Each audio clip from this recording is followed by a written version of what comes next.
मुद्दा था 75 साल की उम्र, यानी कि उम्र का वो पड़ाव जिसके अंदर राजनीतिक रूप से संन्यास लेने की बात थी।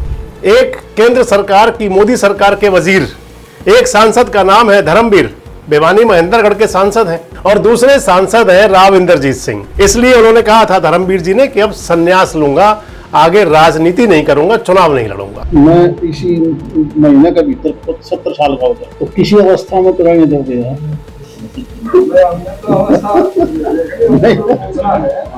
धर्मवीर जी ने कहा तो उसके कुछ दिन बाद राव इंद्रजीत जी ने कहा, अभी हाल ही में 2 दिन पहले। और जिस तरह से ये आज के दिन मेहनत कर रही है, मेरा तो उम्र का तकाजा है, 70 साल का हो गया, इतना भागदौड़ी नहीं कर सकता, लेकिन मेरी बेटी भी उसी राह के ऊपर चल रही है और मुझे उम्मीद है अगर चापलूसी करता तो मंत्री कैबिनेट भी बन जाता। अपना अंदाज है उनका बात करने का, जिन बातों को कर रहे थे। राजनीति के शिकार कई लोग हो सकते हैं। कई बार तो मैं सोचता हूँ कि अगर मैं चमचागिरी कर लिया होता तो मेरी साख और बड़ी होती, कैबिनेट में हो गया होता।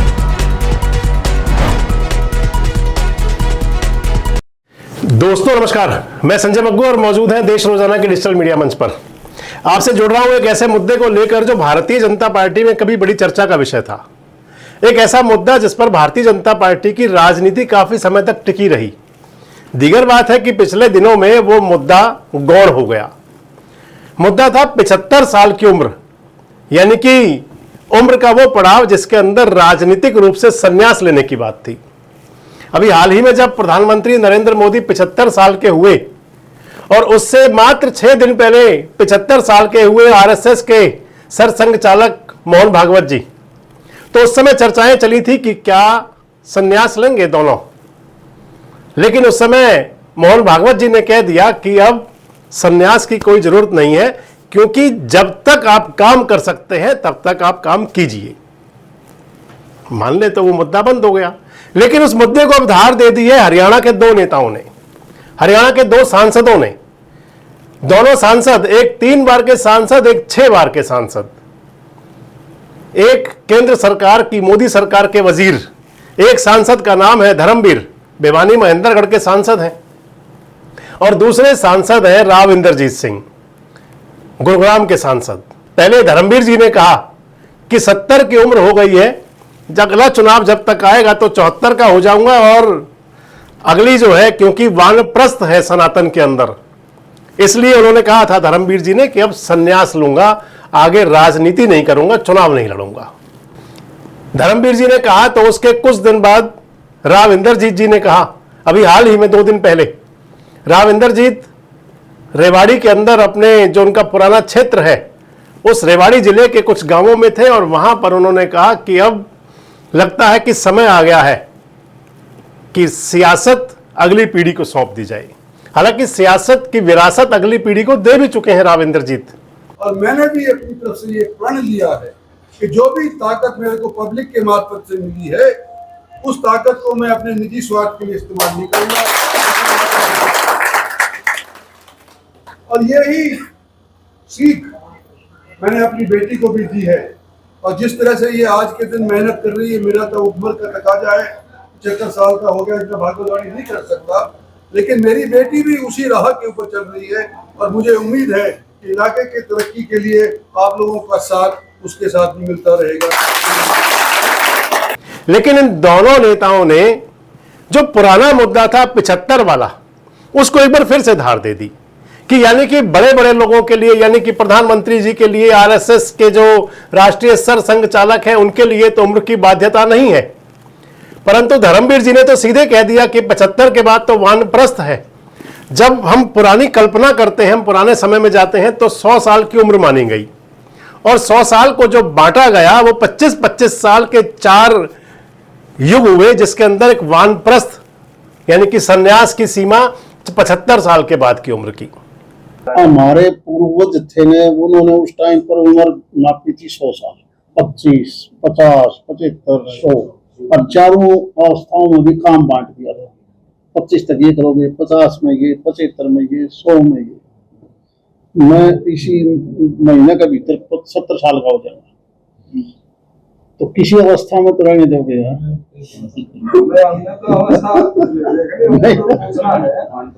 मेरे ऊपर भी वही नियम लागू करो जो आप पूर्वजों उनके थे। तो क्या मान रहे हैं कि आप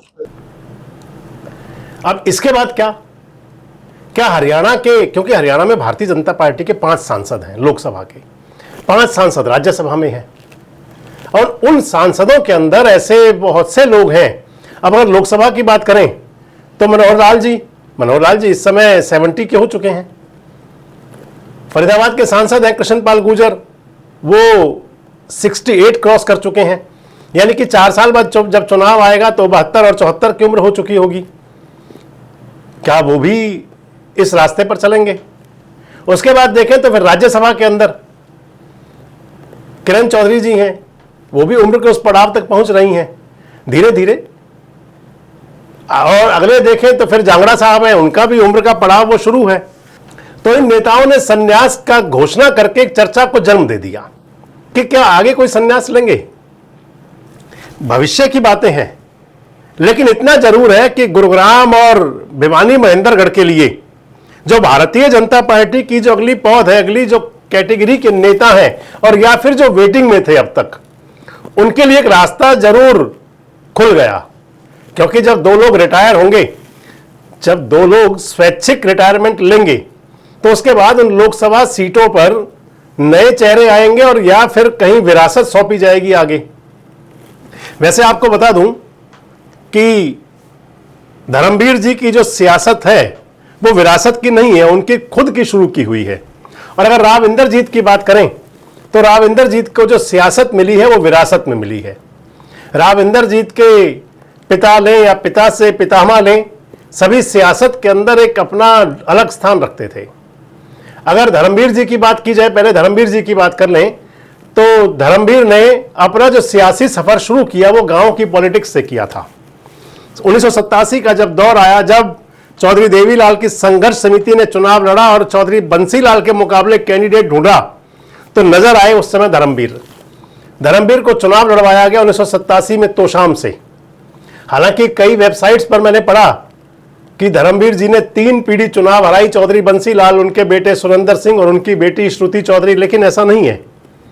धर्मवीर जी 1987 में चुनाव जीते, चौधरी बंसीलाल को चुनाव के अंदर हारा हुआ घोषित किया गया, लेकिन बाद में वो चुनाव अदालत में गया और टेक्निकल रूप से धर्मवीर विधायक नहीं रहे।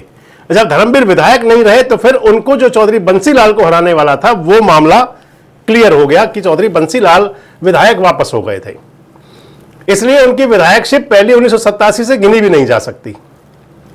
और जब 1987 से विधायकशिप नहीं आएगी, भले ही वो चेयरमैन रहे, संसदीय सचिव रहे और भले ही परिवहन मंत्री तक भी पहुंचे चौधरी देवीलाल और चौधरी ओम प्रकाश चौटाला की सरकारों के दौर में, लेकिन इसके बावजूद भी विधायक का जो उनका कार्यकाल था वो 87 वाला नहीं माना जाता। ये जरूरी है कि उनको 6 साल के लिए अयोग्य नहीं किया गया था। चौधरी धर्मवीर का जो सियासी सफर रहा वो शुरू तो हो गया गांव की राजनीति से। 1987 में टेक्निकल रूप से वो विधायक होने के बावजूद विधायक नहीं रहे। 91 और 96 का चुनाव चौधरी बंसीलाल से हारे कांग्रेस के कैंडिडेट के तौर पर, क्योंकि चौधरी बंसीलाल ने हरियाणा विकास पार्टी बना ली थी, अपनी नई पार्टी। और इधर चौधरी धर्मवीर 2005 में विधायक रहे, 2009 में विधायक रहे, दोनों बार वो हुड्डा सरकार में संसदीय सचिव रहे।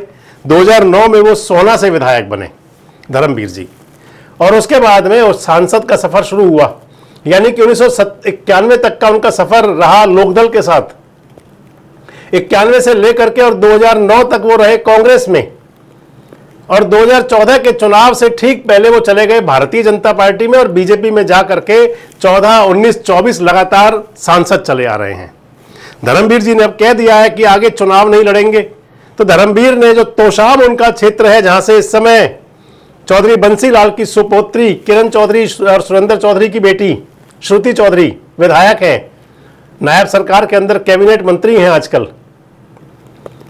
और इधर धर्मवीर जी चाहते थे अपने बेटे मोहित के लिए टिकट, तो क्या धर्मवीर आगे चाहेंगे कि उनके बेटे को उनकी विरासत मिल जाए? समय के गर्भ में रहेगा, लेकिन यह जरूर है कि भिवानी महेंद्रगढ़ लोकसभा और तोशाम की जो राजनीति जो धर्मवीर जी के आसपास भी चलती थी, अब उसके लिए एक नया वारिस या एक नई पौध के लिए रास्ता खुल जाएगा। अब दूसरी बात करेंगे राव इंद्रजीत जी की। राव इंद्रजीत के पिताजी हरियाणा सरकार के मुख्यमंत्री भी रहे। राजनीति में उनका दबदबा ऐसा था कि इंदिरा गांधी तक उनकी चौखट उनकी दहलीज पर आई, और उनके पितामह वो भी सियासत के अंदर एक अपना अलग मुकाम रखा। राव इंद्रजीत कई बार विधायक बने, कई बार सांसद बने, सूबे की सरकारों में भी वजीर बने और केंद्र सरकार के अंदर वजीर लगातार चले आ रहे हैं। चौथी बार, एक बार सरदार मनमोहन सिंह की सरकार में भी मंत्री रहे और 3 बार से लगातार मोदी सरकार के वजीर हैं। ये जरूर है कि कैबिनेट रैंक नहीं मिली और उनको मलाल भी इस बात का जरूर है। पर पिछले दिनों कह रहे थे रेवाड़ी के हलकों में कि मुझे गर्व है कि मैंने चापलूसी नहीं की, अगर चापलूसी करता तो मंत्री कैबिनेट भी बन जाता। अपना अंदाज है उनका बात करने का, जिन बातों को कर रहे थे। राजनीति के उतार चढ़ाव आपने भी देखे हैं, मैंने भी देखे। राजनीति के शिकार कई लोग हो सकते हैं। कई बार तो मैं सोचता हूं कि अगर मैं चमचागिरी कर लिया होता तो मेरी साख और बड़ी होती, कैबिनेट मिनिस्टर हो गया होता। लेकिन जहां अपनी खुद की स्वार्थ की राजनीति आती है और इलाके की बात आती है, मैंने अपनी जुबान के ऊपर इलाकों की हित की बात हमेशा रखी है, चाहे भले ही नुकसान हो। इधर राव इंद्रजीत सिंह के बारे में अगर कहें तो उनकी सियासत जो उन्हें विरासत में मिली थी, वो अपनी विरासत अपने सांसद, अपने केंद्र के वजीर होते हुए ही अपनी बेटी आरती राव को दे चुके हैं। 2014 और 2019 में तो आरती राव को टिकट नहीं मिल पाया था, लेकिन 2024 के चुनाव में आरती राव को टिकट मिला और वो विधायक भी बन गई। इस समय आरती राव विधायक हैं और नायब सरकार में वजीर हैं। हरियाणा के अंदर कहें तो एक अकेला ही उदाहरण है जिसके अंदर पिता सेंट्रल गवर्नमेंट के मंत्री और बेटी स्टेट गवर्नमेंट के अंदर मंत्री। अब राव इंद्रजीत ने भी कहा है संन्यास की बात, तो फिर गुरुग्राम के लिए क्या उनकी जो पुरानी प्रतिद्वंदी हैं सुधा यादव और उनके दूसरे पुराने प्रतिद्वंदी राव नरवीर सिंह और तीसरे प्रतिद्वंदी राव अभय सिंह, हालांकि कतार है प्रतिद्वंदियों की तो, और इधर विरासत वो अपनी बेटी को सौंप चुके हैं। भिवानी, महेंद्रगढ़ और गुरुग्राम ये लोकसभा, इनमें कौन से नए समीकरण बनेंगे, खासकर भारतीय जनता पार्टी की राजनीति के। और इसके साथ ही बड़ा महत्वपूर्ण सवाल कि क्या 75 वाला जो उम्र वाला जो मामला था, कहीं वो एक बार फिर से सामने आ सकता है। कमेंट्स बॉक्स में अपनी बात जरूर कहें। जुड़े रहें हमारे साथ, देखते रहें देश रोजाना। हमारे साथ जुड़े रहने के लिए सब्सक्राइब करें देश रोजाना के YouTube चैनल को और नई वीडियो की नोटिफिकेशन पाने के लिए बेल आइकन जरूर दबाएं। अगर आप ये वीडियो Facebook या Instagram पर देख रहे हैं तो पेज को लाइक और फॉलो जरूर करें और ज्यादा से ज्यादा शेयर करें।